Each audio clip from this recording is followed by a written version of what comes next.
Today I'm going to tell you everything you need to know about website vulnerabilities, from front end, back end, even APIs hacking, all in one video. I'm going to cover more than 20 vulnerabilities that are still relevant today. For each vulnerability, I'm going to explain the concept, tell you where to look for it, and on this vulnerable website that I have set. I hope this video will be everything you need to launch your career in red teaming, bounty hunting, or just making better, more secure websites. Let's get started. Mass assignment. In order to reduce the work for developers, many frameworks provide convenient mass assignment functionality. So the first thing that you should look for is a form that has some input data that a developer would probably just mass assign into a class. The implementation of this class could look something like this, where it has a username field, a password, and maybe a boolean admin. So for today's setup, I'm going to be using Perp Community Edition. This will allow me to capture every HTTP request that my web browser will send to the website, and will allow me to also modify them and repeat them using the repeater. All right, now that we know what we are looking for, we already see that we have a login form over here. Let's try to exploit this. Let's try first a login with a user. The user that I've created over here is just test with the password test. If I try to log in using this user, we can see that the website have sent a post request to this login API, and it has used a couple of attributes over here, the username and the password. Now let's send this over to the repeater and repeat this request so we can see the response that the website is sending. All right, now let's analyze this response. The most important part are the attributes in the answer. We see this result dictionary over here, and it has an admin false, an ID, username, and a password, which is the password we've entered after it was hashed. This already gives us very important information that there is an admin field which we could add to this post request. So let's try it out. And admin equals true, and send it again. We can see that the reply is still false, which means that accounts are either created with this permission or not. So we will have to move to creating an account and adding this attribute over here. Accounts are created by doing a post to this user's API goal, and we're going to include those three fields. We'll have to change the name to hacked admin and the password to just admin. Let's try this out, send, and voila, we've got ourselves an admin account with admin rights. Let's try it. So hacked admin and admin login, and we can now access the admin area. Cross-site scripting, also known as an XSS attack. XSS attacks are a type of injection in which malicious scripts are injected into otherwise benign and trusted websites. The main area to look at when we are looking for XSS attacks is user inputs. In the search box, we can insert text, but we could also try and insert JavaScript code, like this code over here, which will insert a script that will add an alert to this document over here. Let's try it out. You can see that we got the alert with the message that we've mentioned, even though this website does not contain this script. So we've managed to add this script to the website. Now, in other cases, when we have the power to upload to the website, we can make this attack more persistent by making sure that our script is saved to the disk and served repeatedly to every user that enters the website. That attack is known as a stored XSS. Insecure direct object references are a type of access control vulnerability that arises when an application uses user-supplied input to access objects directly. We can see some simple example over here where the customer number is added directly into the URL. If we change this number, we can get the data of another customer. Another simple example is this text file over here. If we change this to another number, we will get another text file. However, this type of very clear vulnerabilities are almost not available anymore, but insecure direct object references has not gone away completely. Let me show you an advanced example of this vulnerability. So in this website, we can create nodes. Let's try to create a node and capture the HTTP traffic that this website will send to its backend, and hit this create node button. All right, so first of all, there is this post to the API under nodes. We can see the data of the node over here and the body, which has resulted in a get to the API version 2/nodes. We can see that the backend has replied with an ID. Now this looks like a big number that was randomly generated, but we cannot be sure until we try a couple of those post requests. So let's try it out. All right, let's send another request and see what the ID will look like. This is 9A, the other one was 9.6. So 9A minus 9.6, there's 4 in difference. Let's send another request. Let's turn to 9E, 9E minus 9A, that's also another 4. And now we've gone up to A2. We can see that the difference is systematically 4, even though it's a large ID, it's still sequential, which means that we actually know what the next ID will be for the node. But what happens if we actually change this and add the ID at the end? Send it over. All right, we didn't get this. All right, let's try a different approach. Instead of inserting the whole ID, it could be that there is a basic number that is added to. All right, so 0 and 1 didn't work. 2 works, and that's because 2 is being added to this very large base. And then let's try 3. Now, if we keep enumerating enough of those, we will get to the node that was created by the test. And here we go.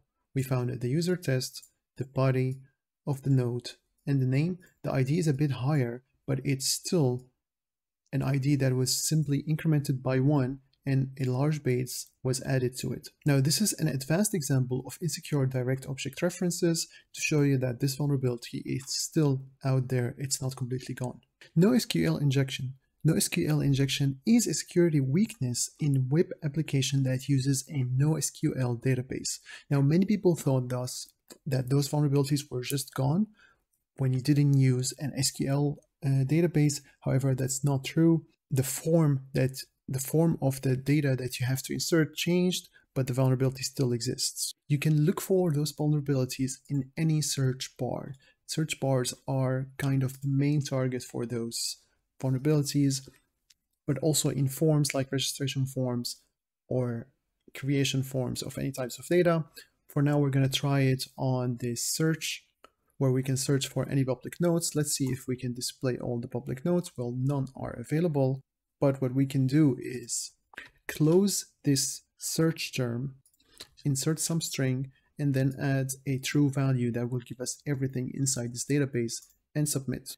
It will not work. There's some kind of JavaScript input sanitization that prevents us from exploiting it directly. So let's capture the post request and see if we can play around with that one. All right, let's try it out. So hit the submit button. We can see there's the search term that's being sent. Let's send this over to our repeater and try to exploit it over here. Now, the first thing we want to do is close the statement, the search statement that was already started by the program, and then give it an OR with true. This will give us all the values that are available in the database. Let's try to send this post request to the node search. We can see that we've actually gotten all the nodes regardless by which user they were created, which is a proof that SQL injections still exist even when you sanitize your input on the user front end. Information disclosure issues could often leak useful API information such as its underlying technology stack and other information about how the web service has been built. This could be used to conduct further attacks. So, for example, if we look at this node search that we just used to exploit the SQL, what would happen if we were to just add some random characters over here that would break this JSON and send this request? We can see that we've managed to break the backend and we've got back a syntax error that has given us so much information about the JSON parser, where it's located on the disk, what kind of async resources are in use, the callbacks, the incoming message on end. This is a big example of what information disclosure and returning syntax errors to the user could reveal from your API and your local infrastructure on your backend. Hidden API functionality exposure. In this vulnerability, an attacker will try to expose functionality other than the ones listed in the documentation. Let's take a look at the documentation of our API and see if we can figure some stuff out. So we can see over here all the API calls that are allowed by the users. So we can delete a user, we can perform a put, we can perform a get to the info, a post to the nodes, also a get on the info, and a get on the users. Now you can see over here there is a version 2 of all those API calls. However, I don't see a version 1. So the first step in exposing hidden API functionality is to look for a version 1, for example. Another step would be to try post requests on APIs where it only takes a GET request and see what that will reveal. It's merely a game of trying out everything and fuzzing all the possible inputs and the possible requests to see if you can expose some vulnerability on the API side. You can even use skipfish with a word list to try and cover every possible word that could be mentioned in this API and really try to expose any hidden functionality. This is very useful. Make sure to use it on your website, otherwise others will do it for you. Cross-origin resource sharing misconfiguration. Cross-origin resource sharing CORS is a browser mechanism which enables controlled access to resources located outside of a given domain. It extends and adds flexibility to the same origin policy. However, it also provides potential for cross-domain based attacks. If a website CORS policy is poorly configured and implemented, CORS is not a protection against cross-origin attacks such as cross-site request forgery. Well, that was a lot of words. Let's visualize this whole attack over here. What will happen is that the threat actor over here will send a malicious script to the victim when the victim visits a website that was created by the threat actor. Once the script over here, it will make a connection to another website which allows connections from domains that are outside its domain.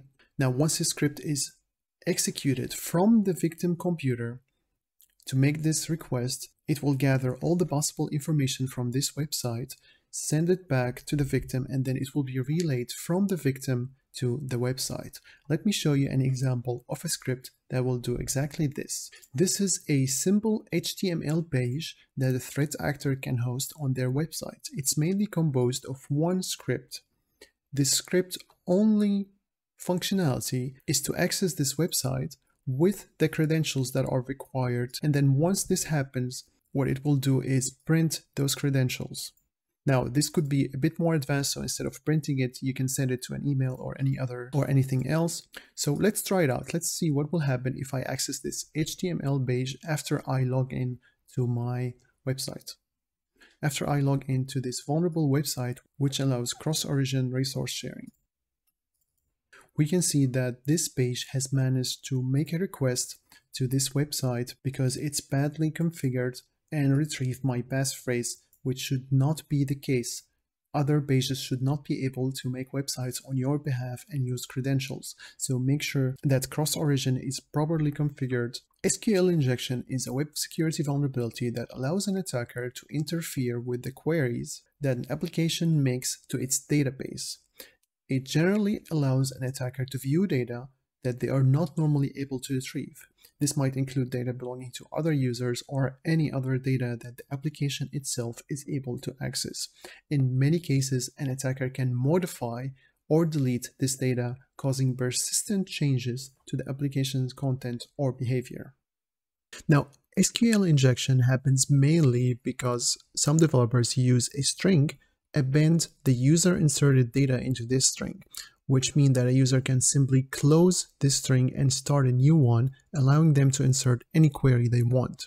You need to look for SQL injections everywhere where you see a form, so on every input data, SQL injection could be present. The first step in SQL injection is to close the string, that's the string of the statement, and then start an OR, so you can start a new statement that will always resolve into true. Let's try it out. Now, this application apparently is cleaning the input on the front end, so let's try and send this request directly using the repeater. So hit this save passphrase, And then we can see there is a call over here with passphrase being empty, the reminder or. So we can see there's a GET request that actually takes the username over here. Let's send this to the repeater and see if we can modify it. Now, when we send this over, we can get the passphrases back. Now, if we were to change this to the closing statement, we can see that we got a parser error, which already indicates that there is something here to investigate further. So let's try to insert our OR statement that will evaluate to true. So when we're trying to insert this statement into the URL, we will need to escape all the special characters like this single ticket for here. We will have to replace it by its ASCII character number, which is 27. The same applies to this equal over here. We'll need to replace it with 3D. And once we do that, we can send this request.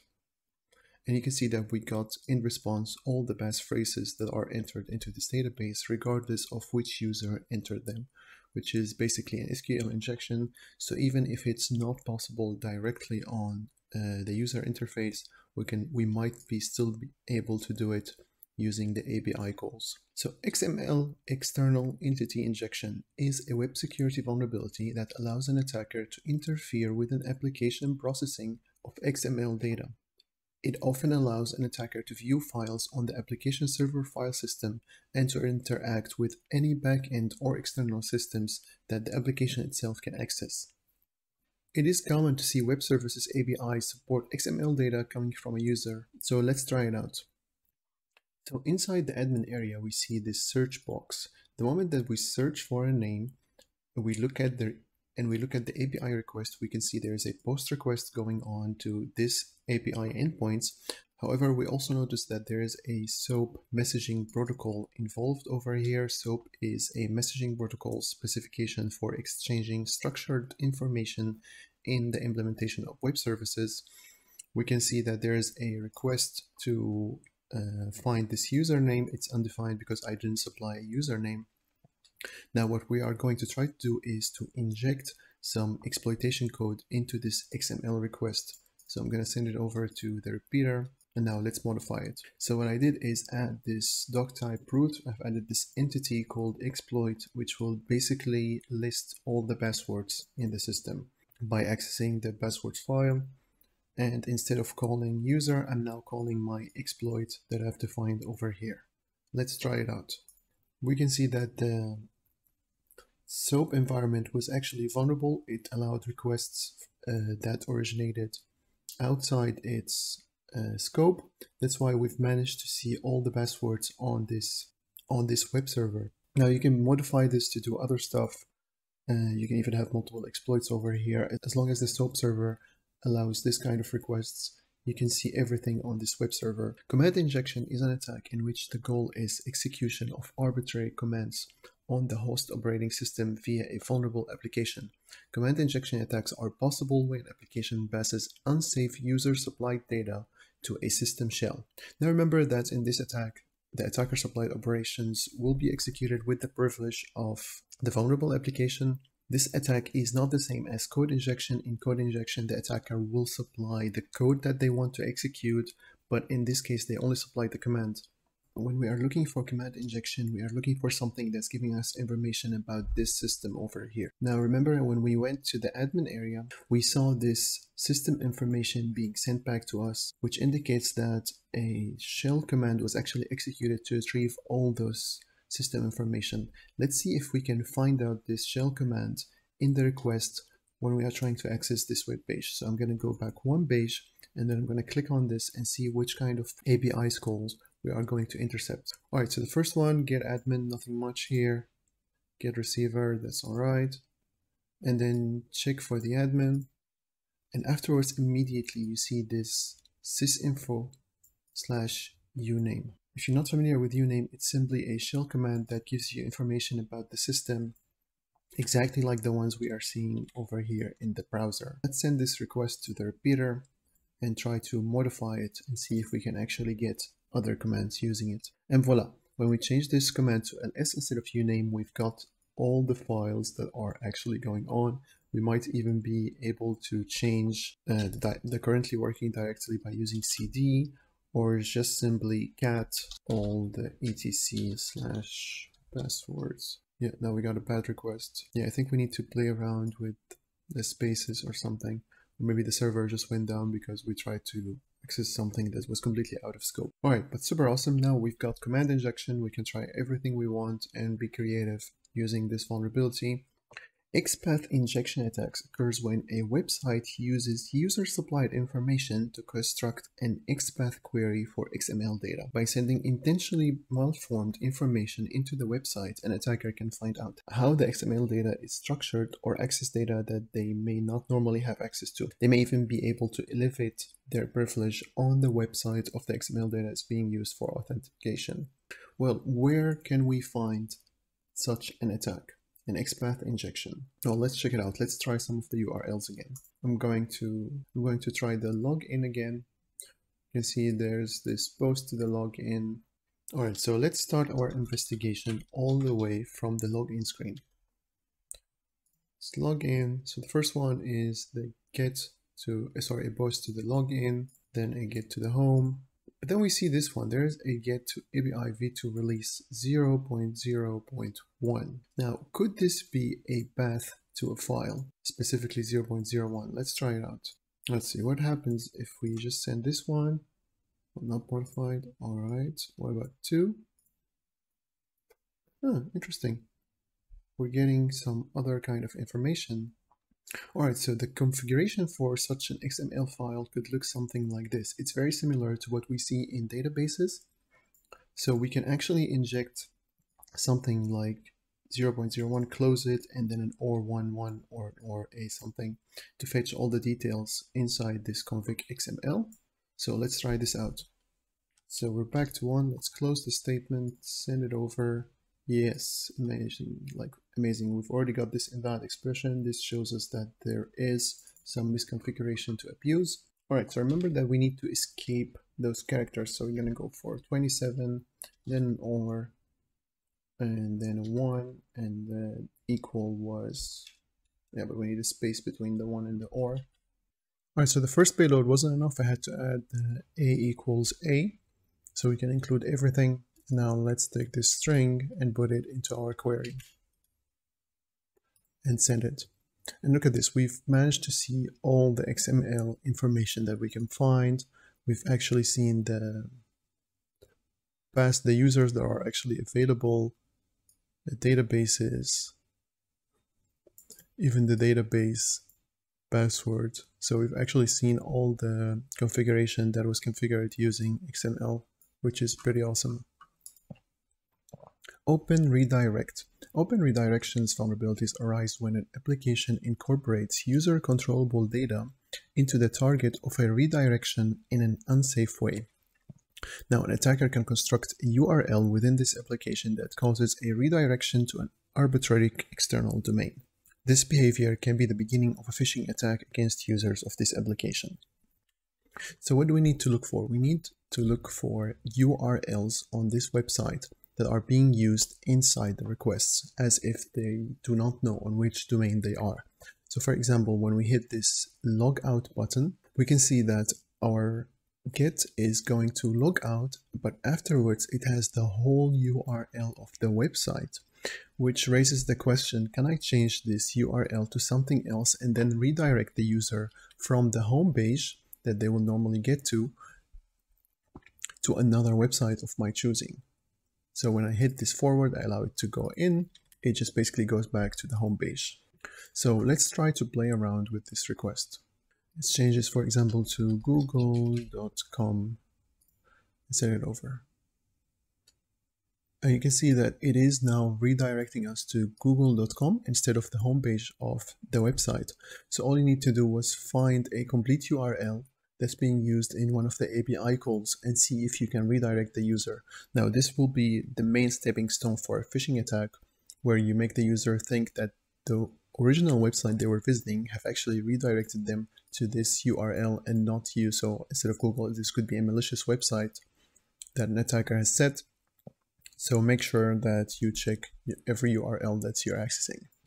A BATH traversal attack aims to access files and directories that are stored outside the webroot folder by manipulating variables that reference files with the .. sequences and its variation, or by using the absolute file path. So for example, on this website, we've got the capability of uploading files. We can see that we can upload, but we can also download files. Let's take a look at the requests that take place when we upload and download. So let's upload this symbol XML. All right, we don't see much here. What if we give it a name, symbol XML, and hit the download? All right, we can see that the file name is being directly supplied over here in this post request. So let's try to modify it. So instead of simple XML, why don't we try to go for .. and see what happens? Well, we got this error that's not telling us much. Maybe if we add more .. and try to access the passwords file, we could get somewhere. This is actually a hard one. You literally need to try every possible combination and do it step by step until you come to the folder, because you don't have clear visibility of where you are in the file system. But it won't take forever, right? It's just like 5, 6, 7 iterations, and then you will get to the passwords files. Insecure deserialization is when a user controllable data is deserialized by a website.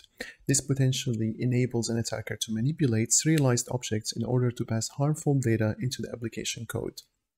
So for example, if an application allows you to upload the code for this class, an attacker could instead supply a serializable data of another class which performs other types of activities. It will still be passed and allowable by the website.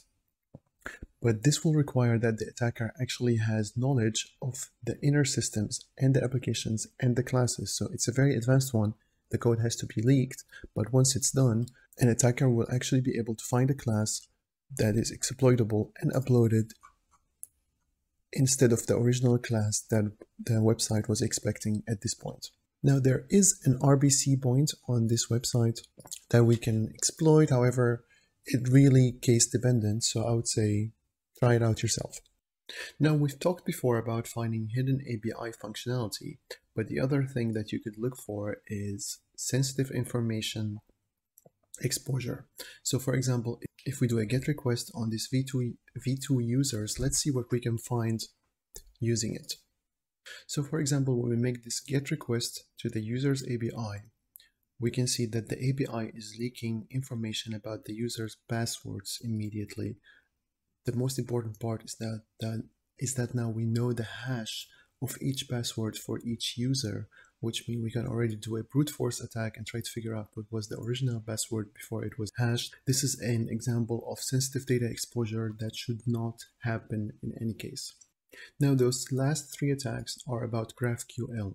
GraphQL is an open source data query and manipulation language for APIs. It was made by Facebook to make access to data much easier for companies. So now many websites are equipped with this studio that allows you to query the server data. All right, so we can see all the possible queries down here. We can find the user by ID, search by username, node find, read node, and get passphrase. Now there are also some other queries, like over here we can update a user upload file, which already opens up the idea of, hey, can I actually modify a file using this file path traversal, just like what we did, because this query is already giving us the power to update a file, so why not update a file of our choosing? You can see that the more features a website have, the more attack surface it actually gets. Another example of vulnerabilities is this get passphrase, which we can modify to take an argument, and simply iterate over the names, simply brute forcing them until we find the correct names. So make sure that your queries are validated, checked, and that no one can actually brute force information using those queries. Now, many of the other attacks also apply over here, so check them out. Let me know how it goes. Well, that was everything I wanted to talk about. Thank you so much for listening. If you would like me to make an even longer video, let me know. If you would like me to make a shorter video, also let me know in the comments, and see you next time.